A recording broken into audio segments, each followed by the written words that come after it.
Welcome to today's Explainer. If you follow the materials sector, you already know it can be an absolute roller coaster of cyclical demand.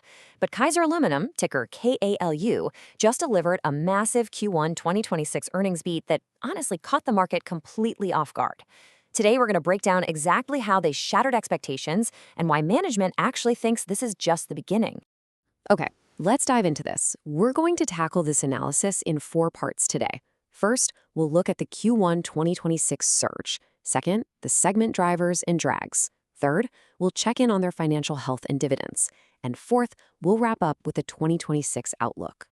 All right, part 1, the Q1 2026 surge, and unpacking those massive headline numbers. 42%. Let that sink in for a second. That is the year-over-year sales increase Kaiser posted for the first quarter of 2026. This surge pushed their net sales to a staggering $1.1 billion. In a heavy manufacturing industry like this, seeing a 42% jump in a single quarter is literally nothing short of extraordinary. It was driven by a mix of higher shipment volumes, a 94-cent per pound increase in average realized prices, and sure, some favorable metal valuation impacts. But top-line revenue? That's really only part of the story. We need to see how efficiently all that cash flowed down to the bottom line. Now, what's really interesting here is how that 42% top-line explosion cascaded into nearly triple the net income. We're talking a leap from $21.6 million in Q1 2025 to $62.5 million in Q1 2026. Look at the diluted earnings per share, rocketing from $1.31 to $3.71. And their adjusted EBITDA, which is absolutely crucial for measuring core operating profitability, surged from $73.4 million to $128.5 million. Now, full transparency here, this does include a $36 million favorable metal price lag gain, which basically means they got a nice tailwind from rising primary aluminum prices. But even if you strip that out, the core operational leverage happening right now is undeniable. Moving on to part 2, segment drivers and drags. Basically, where is all this revenue actually coming from? Okay, before we get into the weeds of the segments, we need to talk about a specific metric Kaiser uses called conversion revenue. Think of this as their true profit power. It's their net sales minus the hedged cost of the raw alloyed metal itself. So why does this matter? Well, Kaiser doesn't mine aluminum, they fabricate it.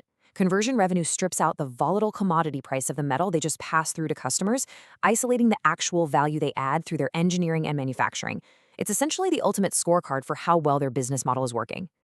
So looking at the breakdown of the $404.4 million in total conversion revenue this quarter, packaging is doing the heavy lifting, bringing in $157 million.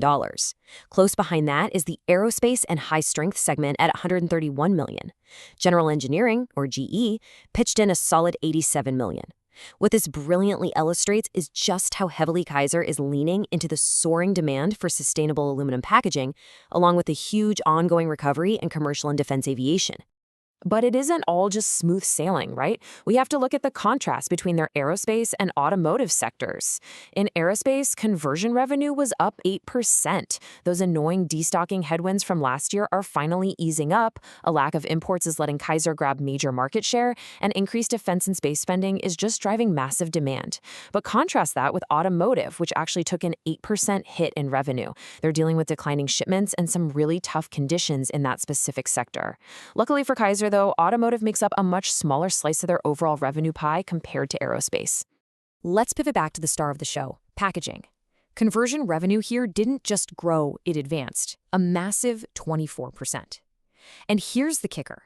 It wasn't just about shipping more boxes. It was a highly strategic shift in their product mix. Kaiser is laser-focused on hitting 80% utilization of their newest coating line at their Warwick facility. By aggressively shifting toward these higher-margin, highly engineered coated products, they're seeing fantastic reception from customers and, more importantly, squeezing way more profit out of every single pound of aluminum they process.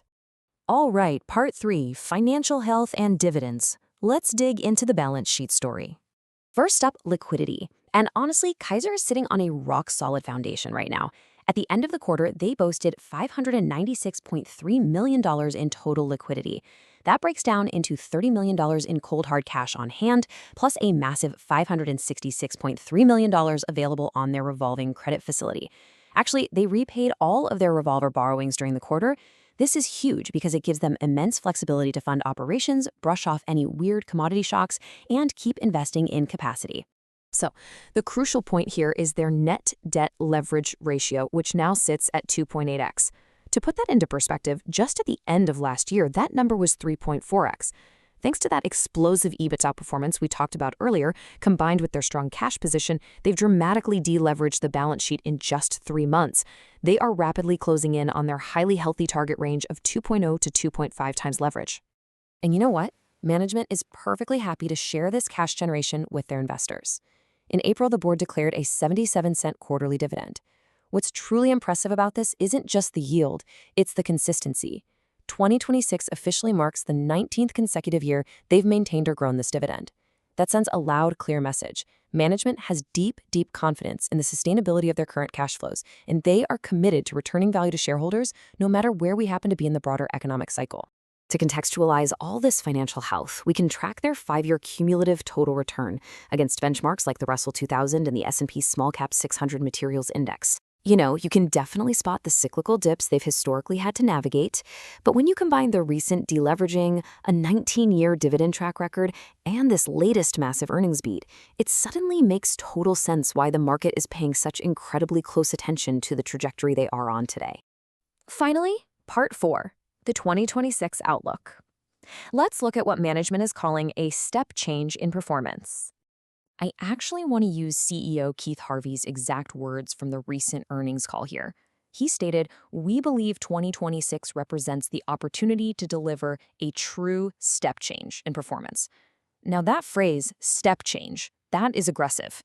It's not about some minor incremental growth. It signifies a permanent structural elevation in their earning power. It means the strategic investments they've been pouring money into over the last few years are finally bearing major fruit. Let's move to and see how this builds into their newly upgraded expectations. Because management didn't just pat themselves on the back for a great Q1. They raised the bar for the entire year. They're now projecting total conversion revenue to be up 10 to 15%. They expect EBITDA to jump 20 to 30% year over year. And crucially, they project free cash flow to land somewhere between $140 and $150 million. This is a massive guidance upgrade, driven entirely by stronger demand, firmer pricing, and that much improved product mix we discussed. To actually hit those ambitious targets, here is the breakdown by market. Aerospace shipments are projected to absolutely explode, up 15 to 20%.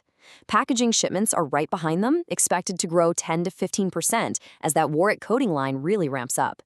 Meanwhile, they're staying realistic about automotive, forecasting shipments to be flat or down up to 5%. But as we've seen, aero and packaging are the true engines driving this train right now, and both are firing on all cylinders. So what does this all mean? The strategy is clearly working, right? The execution is undeniably strong. But we have to ask the big question. Can Kaiser Aluminum sustain this record-breaking momentum? Things like global conflict, shifts in U.S. tariff policy, and wild swings in metal prices all play a huge role in the economics of this industry. If they can continue to navigate those external headwinds while successfully pushing their product mix toward those high-margin products, well, that step change the CEO promised might just become their new normal. It is definitely a fascinating setup to watch unfold. Thank you so much for joining me on this explainer. Keep learning, and I'll catch you on the next one.